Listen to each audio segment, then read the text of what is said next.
ভালোবাসার জায়গা মদিনা, ভালো লাগার জায়গা মদিনা, বলেন ভালোবাসার জায়গা মদিনা, ভালো লাগার জায়গা মদিনা, ভালোবাসার জায়গা মদিনা, ভালো লাগার জায়গা মদিনা। হায়রে এত সুন্দর জায়গা কোথাও দেখি না, এত সুন্দর জায়গা কোথাও দেখি না, সাজিয়েছেন দয়াল রাব্বানা ভালোবাসার জায়গা মদিনা, বলেন ভালোবাসার জায়গা মদিনা, ভালো লাগার জায়গা মদিনা। ডাইনে বামে যা যা হুমজা ভাত মাল লাগায় বইয়ের সাথে এরপর আবার কইতাছে এখন এসে ঠিক করতে, এটাও ঠিক, এটাও ঠিক। আমার বাবাজিরা বন্ধুরা এই জান্নাতের বাগানে বসছেন আল্লাহ তাআলা শুকরিয়া আদায় করার জন্য। এবার আপনারা বলেন এই মাহফিলে বৈশা আল্লাহ তাআলার শুকরিয়া আদায় করলে আমার আল্লাহ তাআলা খুশি না বেজার? ওই আল্লাহ তাআলার প্রশংসা, আল্লাহ তাআলার শুকরিয়া আল্লাহ তাআলার দরবারে আদায় কইরা মাহফিল কমিটি আমাকে সাবজেক্ট দিয়েছে নবীর শানের উপরে একটু বয়ান করার জন্য। আমি জানি না আপনাদেরকে নিয়ে নবীর শানের কি বয়ান করব, তবে আমি আপনাদের কাছে নবীর শানের আমি আমার দুই চোখ দিয়া 3 মাস আগে যেই শান দেখাচ্ছি ওই শানের বয়ান করতে চাই। আপনারা বলেন বাবারা, আমরা সবাই নবীর শানের এই চাক্ষুষ বাস্তব প্রমাণ শুনতে চাই কি চাই না?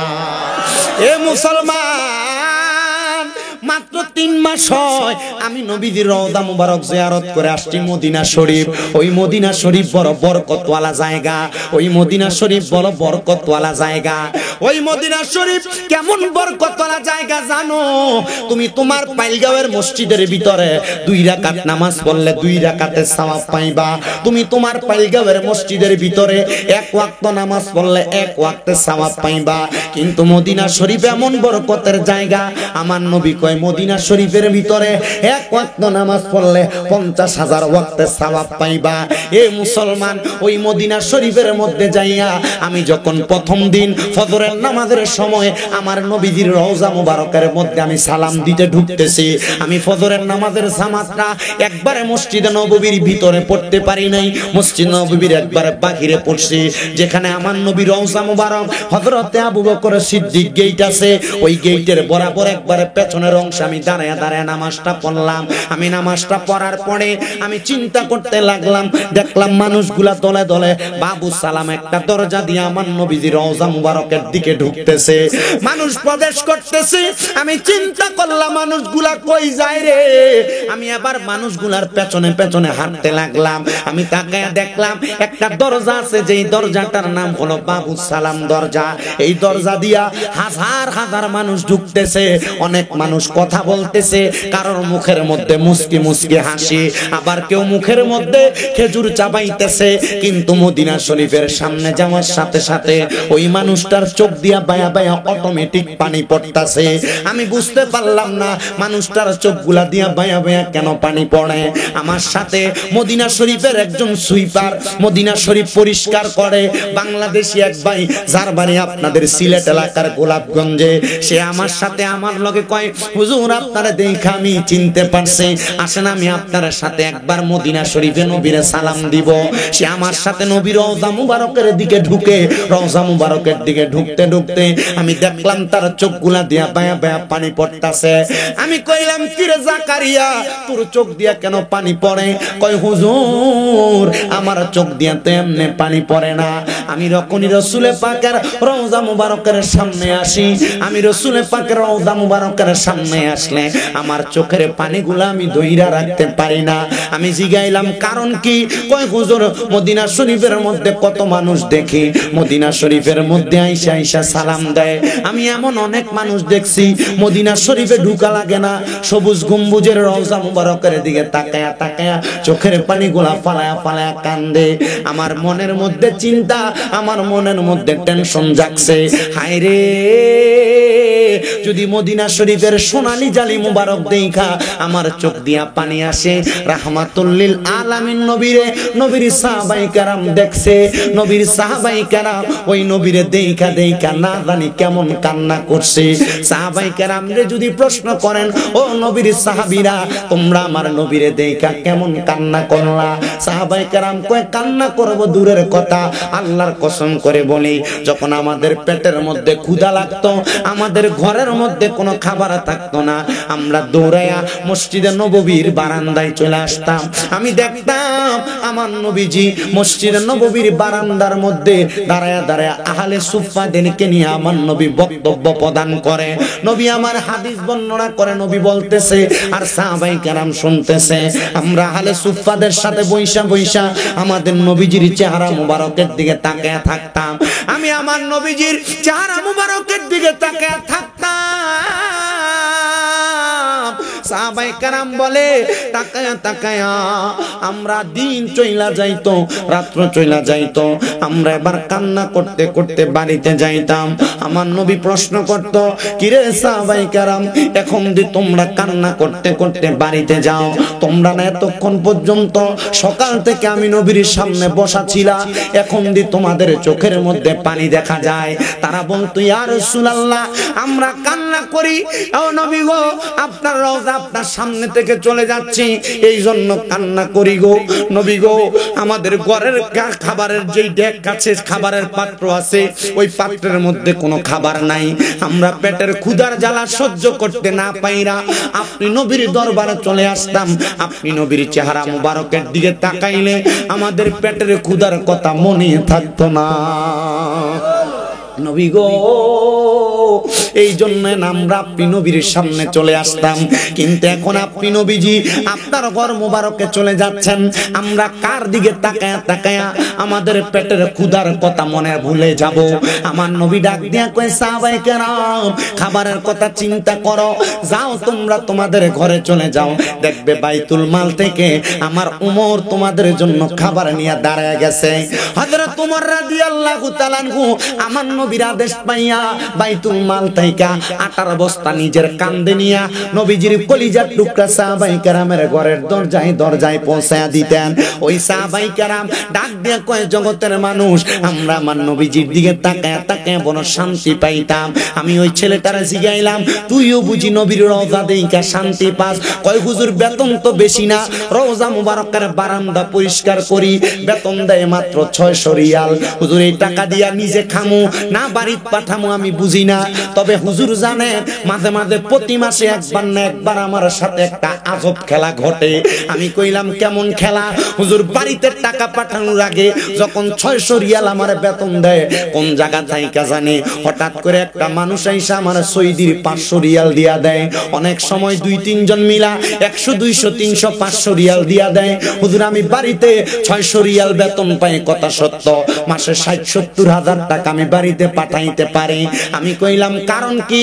কই, হুজুর আমি টেনশন করি না, আমার বিশ্বাস রাহমাতুল লিল আলামিন নবীর কদমে যেহেতু আমি থাকি, রহমতের নবী যদি আমার আল্লাহর কাছে আমার জন্য একটা বন্দোবস্ত করে দেয়, আমার খাবারের কথা চিন্তা করা লাগবে না, আমার দুনিয়ার কোনো কিছুর কথা চিন্তা করা লাগবে না।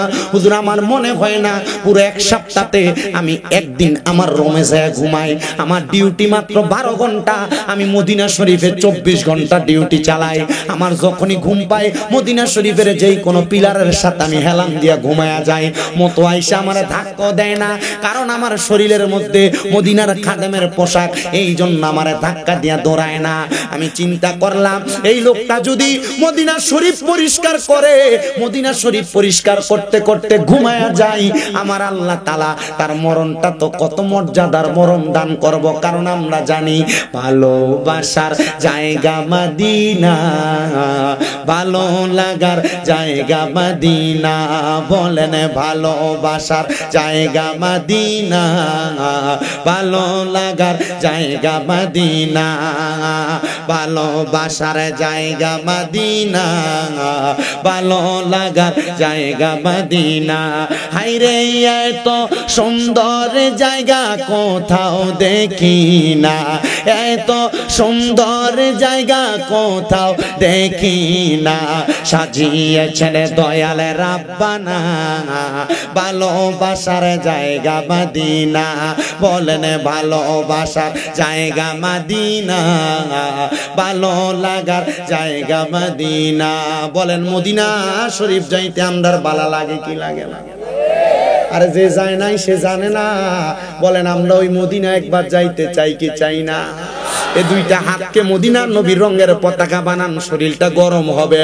হাতটা লাড়া দেনার করেন ভালোবাসার জায়গা মদিনা, ভালো লাগার জায়গা মদিনা।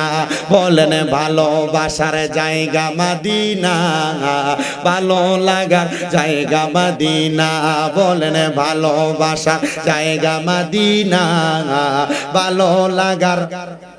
হাত নামান। আরে মদিনা শরীফে দয়ার খাজিনা, মদিনা শরীফে দয়ার খাজিনা। আশেকে ছাড়া অন্য বোঝে না, ভালোবাসার জায়গা মদিনা। বলেন ভালোবাসার জায়গা মদিনা, ভালো লাগার জায়গা মদিনা। হায়রে এত সুন্দর জায়গা কোথাও দেখি না, এত সুন্দর জায়গা কোথাও দেখি না, সাজিয়েছেন দয়াল রাব্বানা ভালোবাসার জায়গা মদিনা। একটা জবানও বন্ধ রাখবেন না, জবানটা ছেড়ে দিয়ে উচ্চ কণ্ঠে জোরে বলেন আল্লাহু আকবার। এবার আমি যখন তারে নিয়া নবীর রওজা মুবারক সালাম দিয়া বের হইলাম, আমি আবার তাকায়া দেখলাম একটা পাকিস্তানি বাবা তার ছেলেটারে জড়ায়া জড়ায়া দইরা কাঁদতাছে। ওই পাকিস্তানি বাবাটা কান্দে আর কাঁদতাছে। এবার রওজা মুবারকের বাগিরে দাঁড়ায়া যখন কান্দে রে, আমি দাঁড়ায়া দাঁড়ায়া তাদের অবস্থাটা একটু দেখতে চাইলাম। এবার দেখলাম ওই ব্যক্তিটা কান্দে আর কয়, আল্লাহ তাআলা মদিনা শরীফের সামনে আসার কারণে আমার অন্ধ চোখটা ভালো করে দিছে, আমার অন্ধ চোখটা ভালো করে দিছে। তাইলে বুঝতে পারলাম ওই ব্যক্তির চোখটা ভালো ছিল না, লোকটার চোখটা কানা ছিল, লোকটা চোখে দেখতে পাইতো না। মদিনা শরীফে নবীর রওজা মুবারকের সামনে যাইয়া নবীজির রওজায় সালাম দেওয়ার কারণে আমার আল্লাহ তাআলা নবীজির রওজা মুবারকের সালামের বরকতে ওই ব্যক্তির চোখের পর্দা খুলে দিছে, চোখটারে ভালো করে দিছে। মনে রাখবেন মুসলমান, আল্লাহর নবীর হাদিস বর্ণনা শুধু চোখ খোলা না, ইন্তেকালের পরে দুনিয়া থেকে কেউ যদি একবার নবীর রওজা মুবারক সালাম দিয়া মারা যায়, আল্লাহর নবী কয় মান যারা কবরি ওয়াজাবাত লাহু শাফাআতি ইয়াউমাল কিয়ামা। যেই ব্যক্তি আমি নবীর রওজা মুবারক একবার জিয়ারত করলো, আমি নবীজি তার ইন্তেকালের পর তার জন্য সুপারিশ করা আমি নবীর জন্য ওয়াজিব হয়ে যায়। আরে আপনি যদি মরণের আগে একবার নবীর রওজা মুবারক জিয়ারত করে, তাহলে মরণের পরে আল্লাহর নবী আপনার জন্য সুপারিশ করবে। কেমন সুপারিশ করবে? আমার দয়াল নবী রাহমাতুল লিল আলামিন নবীজি যখন আপনি দুনিয়ার জমিন থেকে কবরে যাবেন, আপনার কবরে আপনার সন্তান যাবে না, আপনার আত্মীয় স্বজন বন্ধু বান্ধব কেউ যাবে না। ওই কবরের মধ্যে আপনি যাওয়ার পরে ওই কবরের মধ্যে যখন সব আপনার শেষ হয়ে যাবে, কিন্তু ওই কবরের সওয়ালের জবাবের পরে আপনার কবরের মধ্যে যখন আপনার প্রশ্নগুলা করা হবে, প্রশ্নের জবাবের পরে আমার নূরের নবী রাহমাতুল লিল আলামিন নবীর 3 নাম্বার প্রশ্নের সময় আপনার দেখানো হবে। তখন প্রশ্ন করা হবে, ওমান হাদার রাসূল, এই ব্যক্তিকে তুমি চিনো কিনা? আমার নবীকে যখন আপনার সামনে আনা হবে, আপনি যদি নবীজির উম্মত দাবি করেন আর যদি আপনার জীবনটারে নবীর সুন্নাত দিয়ে আপনি সাজায়া ইন্তেকাল করতে পারেন মুসলমান, মনে রাখবেন ইন্তেকাল করার পর আপনি নবীকে চিনা লাগবে না, আপনার সুন্নতের আমল দেখা নবী বলবে আয় আয় আমার উম্মত, আমি নবীর কুল মুবারকে আয়। জবান খুলে জোরে জোরে বলেন সুবহানাল্লাহ। ওরে নাই কোনো বন্ধু গো, নাই দরদি নাই, কঠিন দিনে আমার নবীজি বিনে, রোজ হাসরের কঠিন দিনে রাব্বুল আলামিন ওয়াহিদুল কাহার হইয়া সাজিবেন হাকিম। আরে থাকিবে না দয়া মায়া স্নেহ মমতা, কেউ হবে না কারো জন্য জামিন ও দাতা। হায় হায় হাহাকারে পইরা যাবে ধনী, পিপাসায় ফাটিবে ছাতি, মগজ গলে পানি। ওরে কান্দিয়া জমিবে যত আদম সন্তান, আদম নবীর কাছে যাইয়া চাইবে এহসান। সেদিন আদম নবী বলবে নফসি নফসি, আমি কি সুপারিশ করতে পারি গো? তোমরা এই মুহূর্তে চইলা যাও না আখিরি নবীর দরবারে, কঠিন দিনে আমার নূর নবী বিনে, কঠিন দিনে আমার নবীজি বিনে। হে আমার পাইলগাঁওয়ের বাবা, ও সুন্নি মুসলমান, আমরা সুন্নিদের একটা দোষ আছে রে। আমরা সুন্নিরা শুধু নবী নবী করি, এটার কারণ হইল কি জানো? কারণ আমার নবীজি দুনিয়ার জমিনে আসার আগ থেকে যখন আমার আল্লাহ তাআলা আমার নবীরে আলমে আরো হাতে বানাইছে, তখন থেকে আমার নবীজি দুনিয়াতে আসার আগ পর্যন্ত, দুনিয়াতে আসার পরে আমার নবী দুনিয়া থেকে রওজা মুবারকে যাওয়ার পরে নবীজি এখনো পর্যন্ত বর্তমান থাইকা উম্মতের জন্য উম্মতি উম্মতি বলে কান্দে। আর যেই নবী উম্মতি উম্মতি বলে কান্দে, ওই উম্মত তো নবী নবী করে কান্দবে, এটাই স্বাভাবিক অবস্থা। আমার দয়াল নবী রহমাতুল লিল আলামিন নবী শুধু উম্মতি উম্মতি বলে কান্দে না। হাসরের ময়দানের কথা আপনারা সবাই শুনেছেন, পাইলগাঁওয়ের মানুষ। ওই হাসরের ময়দানে এমন একটা অবস্থা হবে, তামার চাইতে গরম হবে। আবার কেউ কেউ বলেন আমার নবীর বর্ণনা, হাসরের ময়দানে ঘাম এমন থাকবে, ঘামের সাগরের মধ্যে মানুষ সাঁতার কাটবে। কিন্তু এই হাসরের ময়দানে মানুষ যখন হাহাকারের মধ্যে পড়ে যাবে, আমার নবী বলে আমি নবী পশ্চিম দিক থেকে হাসরের ময়দানে দৌড়ে দৌড়ে আগমন করব। আমি আগমন কইরা দেখব রে আমার উম্মতেরা এতিমের মতো পুরা হাসরের ময়দানে দাঁড়ানো। নবী আমার কয়, মা মারা যাওয়ার পরে, বাবা মারা যাওয়ার পরে একটা সন্তানের চেহারার ভিতরে এতিম এতিম একটা ভাব যেমন দেখা যায়, আমি নবী তাকে দেখব পুরা হাসরের ময়দানে আমার উম্মত গুলা এমন এতিম এতিমের মতো দাঁড়ায় রইছে। কিন্তু আমি দয়াল নবী রাহমাতুল লিল আলামিন নবীজি যখন হাসরের ময়দানে যাইব, ওই হাসরের ময়দানে আমি দয়াল নবী আল্লাহ তাআলার কুদরতি কদমের মধ্যে একটা সেজদা দিব। আমি নবী সেজদা ততক্ষণ পর্যন্ত দিয়া রাখবো। তিরমিজি শরীফের একটা হাদিস শরীফ পড়তে গিয়া দেখলাম আমার নবীজি সেজদার মধ্যে পড়ে থাকবে, আর আমার আল্লাহ তাআলা জিবরাইলকে বলবে, রে জিবরাইল আমার বন্ধুকে বলো না আমার বন্ধু যেন সেজদা থেকে মাথা মোবারক উঠান।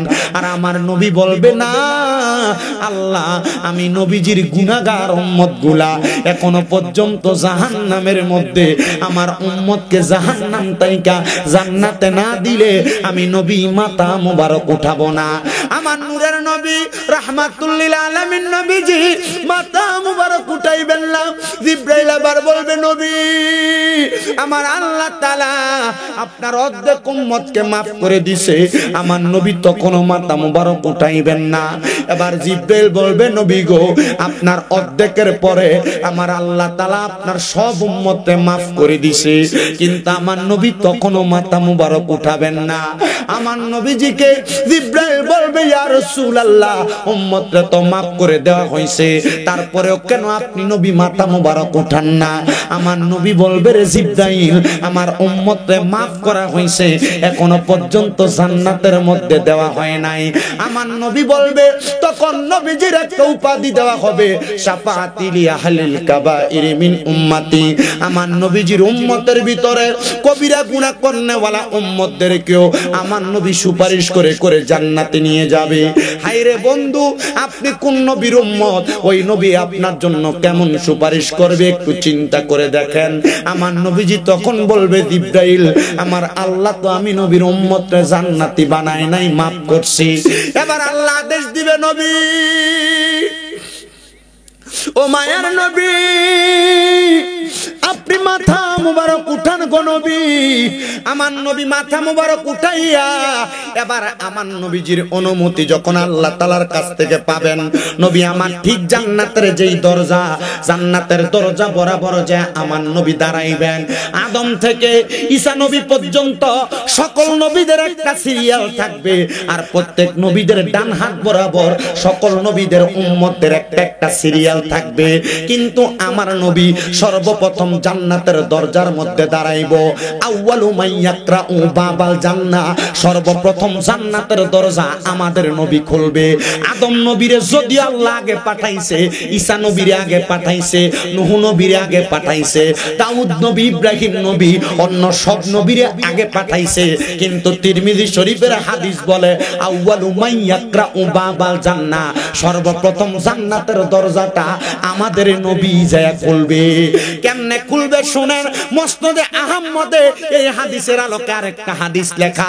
আমার নবী কয়, আমি নবী জান্নাতের দরজায় যাব, আর জান্নাতের দরজার ফেরেশতা আমারে প্রশ্ন করবে, মান আনতা, আরে আপনি কে? আমি নবীরে প্রশ্ন করবে। সব ফেরেশতা যদিও আমি নবীরে চিনে, কিন্তু এই ফেরেশতার কাছে আল্লাহ তাআলা আমি নবীর পরিচয় গোপন রাখছে। ওই ফেরেশতা আমি নবীকে যখন বলবে মান আনতা, আপনি কে? আমি নবী বলবো আনা মুহাম্মাদুর রাসূলুল্লাহ সাল্লাল্লাহু আলাইহি ওয়াসাল্লাম। আমি এই পরিচয় দেওয়ার সাথে সাথে এই ফেরেশতা বলবে আনা আলাম, আমি আপনার সম্পর্কে জানি। এবার ফেরেশতা দরজাটা খুলে দিবে। দরজাটা খুইলা দিলে আমার নবী দরজা দিয়া ডাইরেক্ট জান্নাতে ঢুকবে না। নবী আমার ঠিক জান্নাতের দরজার যেই দরজাটা ফিটিং করে, যে এটার ভিতরে, এটা কি বলেন? ফ্রেম। এটার আরেকটা নাম আছে, চৌকাঠ। চৌকাঠ। আমার নবী ঠিক জান্নাতের চৌকাঠটার মধ্যে দাঁড়াইবেন। আমার নবীজির একটা উম্মত যদি জাহান্নামে থাকে, কই বলেন বলেন বলেন বলেন, কই থাকে? একটা উম্মত যদি জাহান্নামে থাকে, আমার নবী এই উম্মতকে ছাড়া জান্নাতের দরজা বন্ধ করবেন না। আর অন্য সব নবী জান্নাতে যাবে দূরের কথা, আখিরি নবীর একটা উম্মত বাকি থাকতে অন্য কোন নবীরও জান্নাতে প্রবেশ করবে না। মিয়া মারহাবা বলবেন না? আমরা কেমন নবীর উম্মত, আমরা কেমন নবীর উম্মত, যেই নবীজির নাম রাখিলেন আল্লাহ মারহাবা বলবেন না? আরে যেই নবীজির নাম রাখিলেন আল্লাহ স্বয়ং রব। আমরা কেমন নবীর উম্মত, আমরা কেমন নবীর উম্মত, যেই নবীজির নাম রাখিলেন আল্লাহ স্বয়ং রব। যেই নবী না বানাইলে কিছু হইতো না, আরশ কুরসি লৌহ কলম সৃষ্টি করত না, আল্লাহ সৃষ্টি করত না। সেই নবীজি কামলিওয়ালা, সেই নবীজি কামলিওয়ালা, কান্দেন মদিনা বলেন, সেই নবীজি কামলিওয়ালা আছেন মদিনা। মদিনা মোর আসলে ঠিকানা, বলেন মদিনা মোর আসলে ঠিকানা। তুমি সবাইকে মদিনায় নিলা, সবাইকে মদিনায় নিলা, আমায় নিলা না নবী গো, আমায় নিলা না। মদিনা মোর আসলে ঠিকানা, বলেন মদিনা মোর আসলে ঠিকানা। আমার বাড়ি নবীর বাড়ি থাকলে পাশাপাশি, সকালে সন্ধ্যায় আসতাম আমি জিয়ারত করি গো নবী, জিয়ারত করি। আমার বাড়ি নবীর বাড়ি থাকলে পাশাপাশি, সকালে সন্ধ্যা আসতাম আমি জিয়ারত করি গো নবী, জিয়ারত করি। দেখবি যদি দয়াল দয়ালে নবী যা তুই মদিনা, বলেন দেখবি যদি মায়ারে নবী যা তুই মদিনা, মদিনা মোরে আসলে ঠিকানা, বলেন মদিনা মোর আসলে ঠিকানা। নবী সবাইকে মদিনায় নিলা, সবাইকে মদিনায় নিলা, আমায় নিলা না, মদিনা মোর আসলে ঠিকানা, নবী গো মদিনা মোর আসলে ঠিকানা। ও মুসলমান, ও পালগামের বাবারা, এবার আমার নবী রহমাতুল্লিল আলামিন নবী জান্নাতের দরজার চৌকাটের মধ্যে দাঁড়াইবেন। আমার নবীর সব উম্মত জান্নাতে প্রবেশ করবেন, তখন আমার নবী জান্নাতের দরজা বন্ধ করবেন। এরপরে আদম নবী থেকে ঈসা নবী পর্যন্ত যত নবী আছে সব নবীদের সিরিয়াল আসবে, কিন্তু আমরা এমন একটা নবীর উম্মত, ওই নবী যখন জান্নাতের বর্ণনা দেয় আমার নবীর কাছে অন্যান্য ধর্মের মানুষ এসে ইসলাম ধর্ম গ্রহণ করে। এমন ভাবে ইসলাম ধর্ম গ্রহণ করতে আসছে নবীজির প্রখ্যাত হাদিস বিশারদ হযরত আবু হুরায়রা রাদিয়াল্লাহু তাআলা আনহু। ওনার নাম আপনারা শুনেন নাই, আমার মনে হয় এখানে এমন কোন মানুষ নাই। হযরত আবু হুরায়রা আয়েশা ডাক দিয়া কয়, ইয়া রাসূলুল্লাহ, ইয়া হাবিবাল্লাহ, নবী গো, আমার মনটা চাই আপনি যেই জান্নাতের কথা বলতেছেন ওই জান্নাতের পাগল হইয়া আপনি নবীর কাছে ইসলাম ধর্ম গ্রহণ করার জন্য। আমার নবীকে আবু হুরায়রা, আয় আয় আয়, আমি নবী তোমার ইসলাম ধর্ম গ্রহণ করে দেই। আমার নবী আবু হুরায়রার ইসলাম ধর্ম গ্রহণ করে দিছে। আবু হুরায়রা কয়, জগতের মানুষ, ও দুনিয়ার মানুষ, আমি যখন ইসলামটা গ্রহণ করলাম আমার পরিবারের কোনো মানুষ ইসলাম ধর্ম গ্রহণ করে নাই। সব মানুষগুলা আমি আবু হুরায়রার প্রতি রাগান্বিত হয়ে গেছে। আমি আবু হুরায়রা ইসলাম ধর্মটা গ্রহণ কইরা যখন আমার বাড়ির দিকে যাই, আমি বাড়ির দরজার মধ্যে যাইয়া আমার মারে সালাম দেই, আসসালামু আলাইকুম ওয়া রাহমাতুল্লাহ।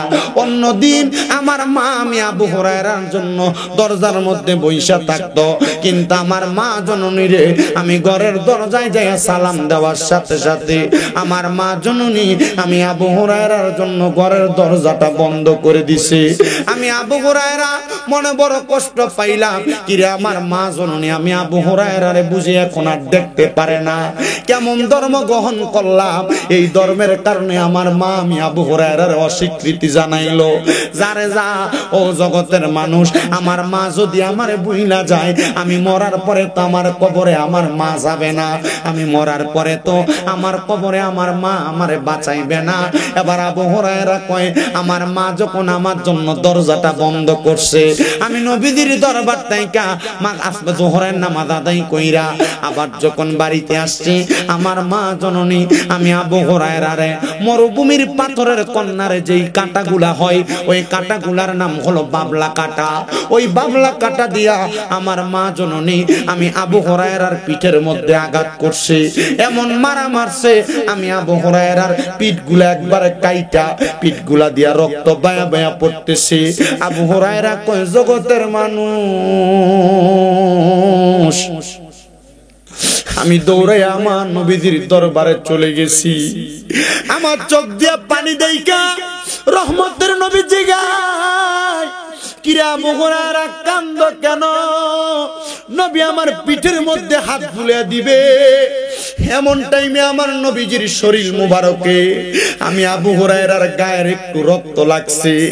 নবী আমার কয়, আবু হুরায়রা তোমার হাতের তোমার পিঠের মধ্যে এত রক্ত কেন দেখা যায়?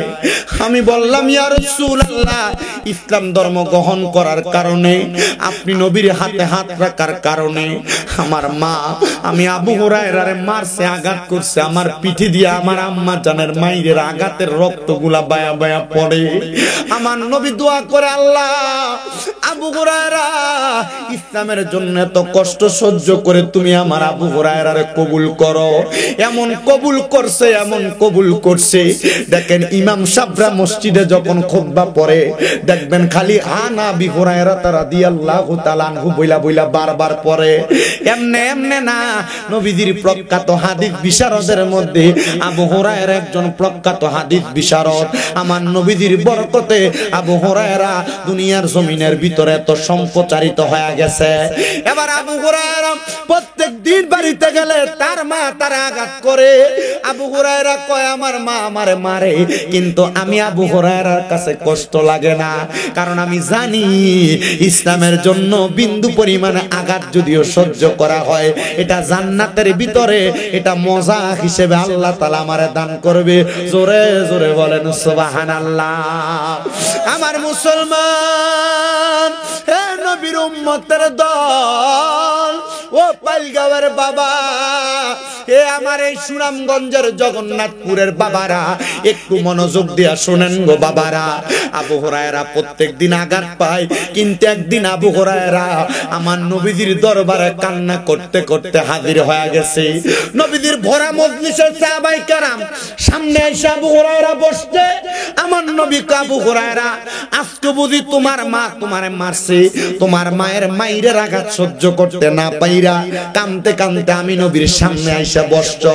আবু হুরায়রা কই ইয়া রাসূলুল্লাহ, ওয়াল্লাহি বিল্লাহি তাআলা, আল্লাহর কসম তিনবার করে বলি গো নবীজি, আমার মা আমারে মারছে, আমি আবু হুরায়রা এই জন্য কান্না করি না। নবী গো, আমি কান্না করি, আপনি নবী কত মানুষের জন্য কত দোয়া করেন। নবী গো, আমার মাটা যে ইসলাম ধর্ম গ্রহণ করে না, আপনি নবী দিয়ে আমার মাটার লেগে একটু দোয়া করেন না। কিরে আবু হুরায়রা, মা দি তোমারে মারে আর তুমি দি তোমার মার লাগা দোয়া চাও। আবু হুরায়রা কয় নবী গো, যেমনই হোক না কেন এটা তো আমার মা। নবী গো, নবীর শানের ওয়াজ না। আমি আগে তাড়াতাড়ি বাড়িতে যাইতেছি, আমি বাড়িতে যা দেখবো আমি আগে বাড়িতে গেছি না রহমতের নবীর দোয়াটা আগে বাড়িতে গেছি। মুসলমান ইমানদার, এ নবীর উম্মতের দলেরা একটু মনোযোগ দিয়া শুনেন। হযরত আবু হুরায়রা দৌড়াইতে দৌড়াইতে চলে গেছেন বাড়িতে, যা দেখে অন্যদিন মায়ের দরজার মধ্যে সালাম দেয় আসসালামু আলাইকুম, দরজা খোলে না। আবার সালাম দেয় আসসালামু আলাইকুম, দরজা খোলে না। আবার সালাম দেয় আসসালামু আলাইকুম, দরজা খোলে না। কিন্তু ওই দিন আবু হুরায়রা দৌড়ে বাড়িতে যা দেখতাছে দরজাটা দি খোলা দেখা যায়। আবু হুরায়রা কিন্তু ঘরে ঢুকে না, ঘরের দরজা থেকে সালাম দেয় আসসালামু আলাইকুম ওয়া রাহমাতুল্লাহ।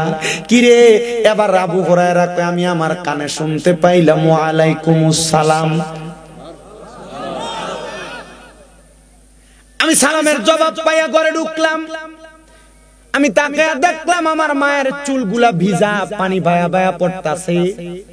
আমি আমার মারে জিগাইলাম, কি গো মা, অন্য দিনের মতো তো আজকে না, আজকে দি দেখি আপনার মাথার চুলগুলা বায়া বায়া পানি পড়ে, আজকে কি আপনি আমি আবু হুরায়রার জন্য দরজা বন্ধ করবেন না?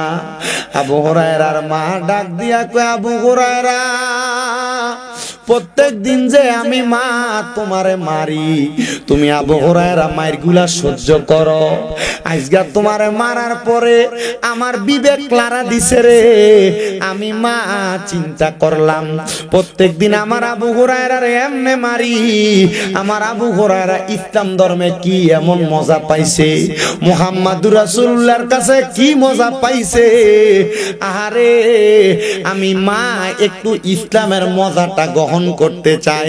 আমি মা নিয়ত করছি, আমি মাও ইসলাম ধর্ম গ্রহণ করব। আবু হুরায়রা কয়, ও জগতের মানুষ, জানোনি রে, আমি ওই দিনই বুঝছি রহমতের নবীর দোয়াটা কত তাড়াতাড়ি কবুল হয়, রহমতের নবীর দোয়াটা কত তাড়াতাড়ি কবুল হয়।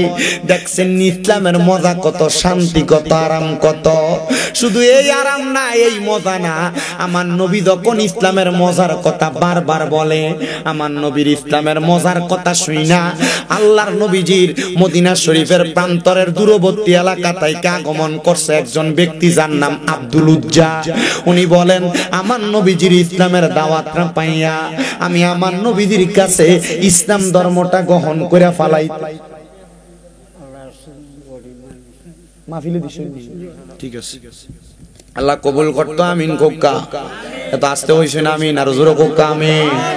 আপনার কোনো প্রবলেম হয় না তো? আসুন ইনশাআল্লাহ। কতক্ষণ? অসল তো নি ঠান্ডা লাগে বেশি না নি আমি জানি ভাই সাহেব কত 23 তারিখ তো আমার যে জ্বর তো আমি চেষ্টা করি যে মানুষের লগে ওয়াদা দিছি যদি না আই মানুষ আমরা সিটার হইব না নি আল্লাহ কি আমি মাহফিল মিস করি না চেষ্টা করি মানুষের আমি আমার ওয়াজ বোঝাইতাম হয়নি আপনার আর মা হয়নি আচ্ছা পুরো হয় না পুরো হয় না নানি আচ্ছা যা আমি দেখছি না রকম ভাই আচ্ছা ঠিক আছে আলহামদুলিল্লাহ কই না যাইও না বউবা আল্লাহ তাই আল্লাহ তাই এই তারে বাগাইমু বইও তুমি বইও বইও হ্যাঁ বুঝছি আমি আলহামদুলিল্লাহ কোন সবাই এত আস্তে কইছেন আলহামদুলিল্লাহ আর মুহাব্বতের আওয়াজে বলেন আলহামদুলিল্লাহ এ মুসলমান ইমানদার ভাই বাবারা গভীর মনোযোগ দিয়ে শুনেন নবীর ইসলামের দাওয়াত পাইয়া নবীজির কাছে বহু বিধর্মীরা ইসলাম ধর্ম গ্রহণ করছে এটা আমার নবীর সবচাইতে বড় শান বড় মর্যাদা কথা কন্যা ঠিক কিনা তাহলে সবাই জবান খুলে মুহাব্বত ওই নবীর একটু শান পড়েন ইয়া মুহাম্মদ মুস্তাফা নবী সাল্লাল্লাহু ইয়া মুহাম্মদ মুস্তাফা নবী আমরার শাফায়াতের কান্ডারি রাসূলুল্লাহ ইয়া মুহাম্মদ মুস্তাফা নবী লা ইয়া মুহাম্মদ মুস্তাফা ইয়া মুহাম্মদ মুস্তাফা নবী নবীজি আমার কাবার ও কাবা আশিক গনের গলারি মালা নবীজি আমার কাবার ও কাবা আশিক গনের গলারি মালা নূর নবীর প্রেমেতে কাবা হইয়াছে কালা হায়রে নূর নবীর প্রেমেতে কাবা হইয়াছে কালা ইয়া মুহাম্মদ মুস্তাফা নবী সাল্লাল্লাহু ইয়া মুহাম্মদ মুস্তাফা নবী সাল্লাল্লাহু কেউ বা বলে নবী নূরেরই ফুতুল কেউ বা বলে নবী গোলাপেরই ফুল কেউ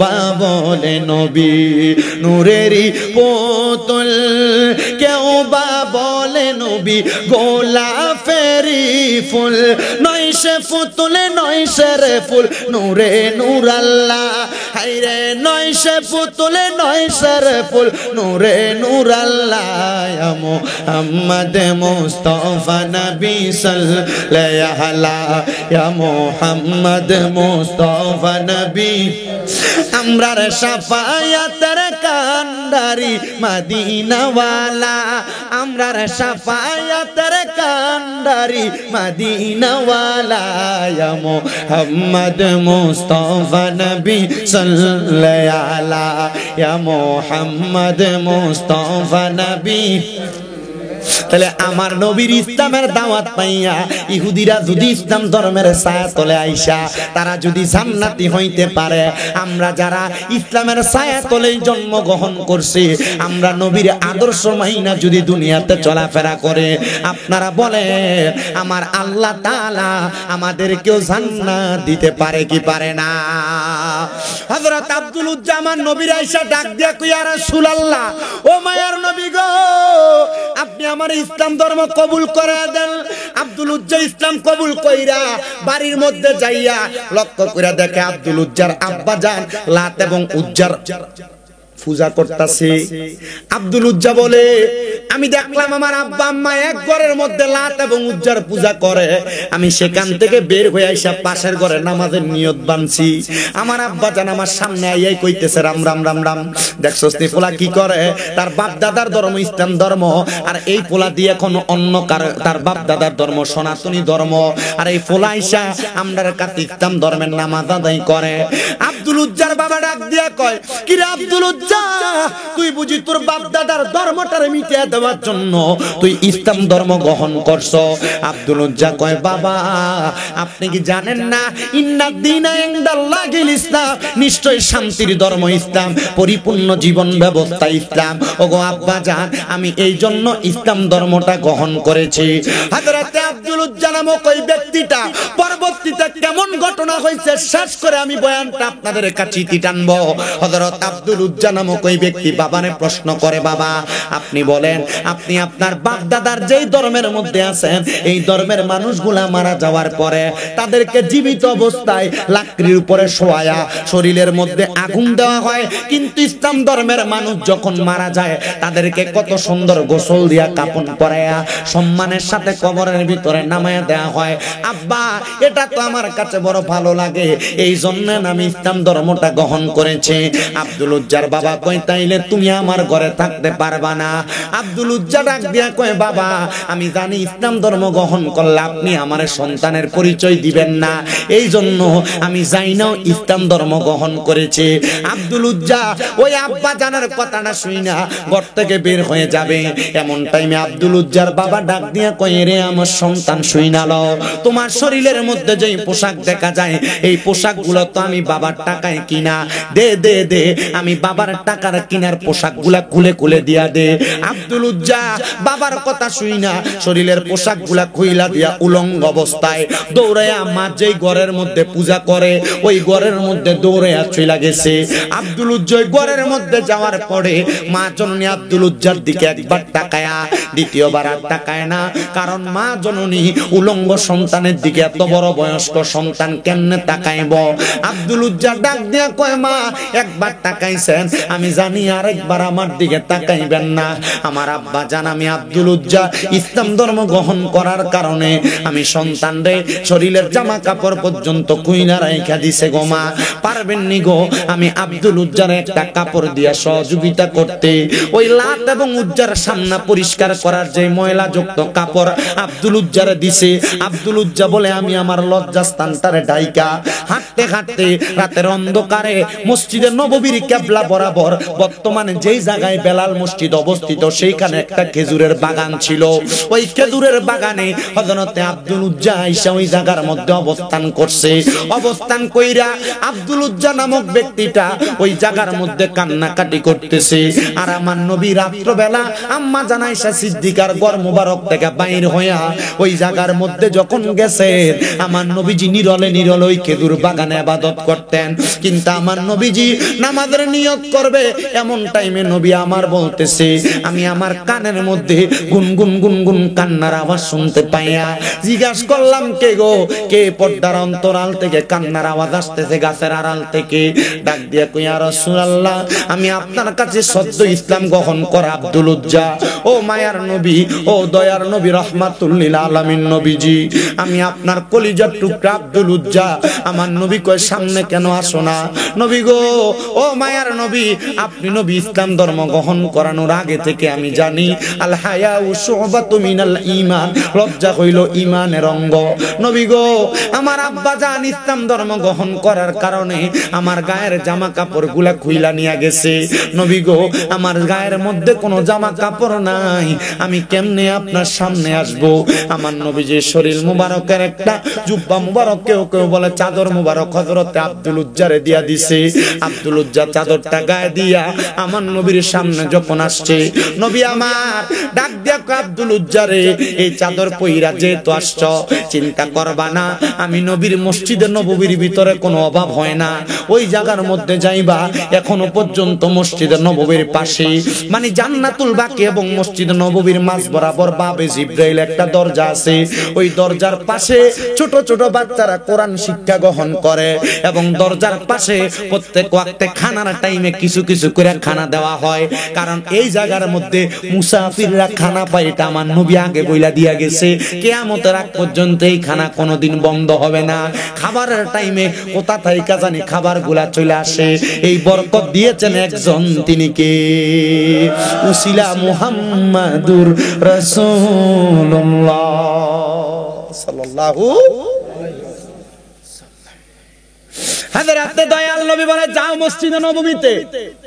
আব্দুল উজ্জা বলে আমি মসজিদে নববীর মধ্যে প্রবেশ করলাম। সাহাবায়ে কেরাম কয় কি রে আব্দুল উজ্জা মসজিদে নববীতে আগমন করছো? নবী তো আব্দুল উজ্জার ইসলাম গ্রহণ করার পরে নাম রাখছে আব্দুল্লাহ। একটা জুব্বা পেয়ে গেছে নবীর। এবার আমার নবীজির জুব্বা পাইছে এটা তো সাহাবায়ে কেরাম জানে না। সাহাবায়ে কেরাম কয় তোমার শরীর থেকে যে রহমতের নবীজির শরীর মুবারকের ঘ্রাণ আসতেছে, বলে আমার শরীরের মধ্যে যেই জুব্বাটা দেখতে পাও এই জুব্বাটা আমার নবীজির দেওয়া জুব্বা। এই জুব্বা গায়ে দিয়ে আব্দুল উজ্জা হযরতে আব্দুল্লাহ এবার মসজিদে নববীতে ঘোরাফেরা করে। ফজরের নামাজের আযান হয়ে গেছে, সবাই আমার নবীজির পেছনে নামাজ আদায় করলো। ফজরের নামাজের পরে আমার নবী ডাক দেয়, কে আছো রে? এ সাহাবায়ে কেরাম, খন্দকের ময়দানে যুদ্ধ করতে হবে। সব সাহাবায়ে কেরাম রওনা করেছে। হযরত আব্দুল উজ্জা কয় লাব্বাইক ইয়া রাসূলুল্লাহ, আমি যুদ্ধ করার জন্য প্রস্তুত। আমার নবী কয় কি রে তুমি যুদ্ধ করবা? নতুন মাত্র ইসলাম গ্রহণ করছো, তুমি যদি যুদ্ধের ময়দানে যায় ইন্তেকাল করো কি হবে? আব্দুল উজ্জা কয় নবী যখন ইসলাম ধর্ম গ্রহণ করেছি তখনই আমি আমার জীবনটারে আল্লাহর ওয়াস্তে আমি বিলীন করে দিয়েছি ফি সাবিলিল্লাহ। তো এখন আপনি কেন আমারে মরণের ভয় দেখান? নবী গো আমার মনে একটাই মাত্র আশা, আমি যদি এই যুদ্ধে যায় ইন্তেকাল করি, আমি যদি শাহাদাত বরণ করি। আপনি নবী বললেন আমি মারা যাওয়ার পরে আমার শরীরের মধ্যে যে একটা জুব্বা আছে আপনি নবী আরেকটা কাপড় দিয়া আমার জামাটা পরাইয়া দিবেন, আর আপনি নবীজি নিজে আমি আব্দুল উজ্জারে আমার কবরে রাইখা দিবেন। আমার নবী কবুল করলেন। যাও রে আব্দুল উজ্জা যুদ্ধের ময়দানে যাও। ওই যুদ্ধে আব্দুল উজ্জা শহীদ হয়ে গেছে। আমার দয়াল নবী রাহমাতুল লিল আলামিন নবীজি ওই আব্দুল উজ্জার কবরের মধ্যে নাইমা নবীজির শরীর মুবারকের আরেকটা জুব্বা আব্দুল উজ্জারে গায়ে দেয়া নবীজি নিজ হাত মুবারক দিয়ে আব্দুল উজ্জারে তার কবরের মধ্যে শোয়া দিছে। আমার নবী রাহমাতুল লিল আলামিন নবী যখন তার নিজ কবরের মধ্যে শোয়া দেয়, সাহাবায়ে কেরাম কয় দেখছুনি আব্দুল্লাহ জুলজুব্বাতাইনের জীবন কত ধন্য। আরে নাম তো আব্দুল্লাহ জুলজুব্বাতাইন কেন হইল?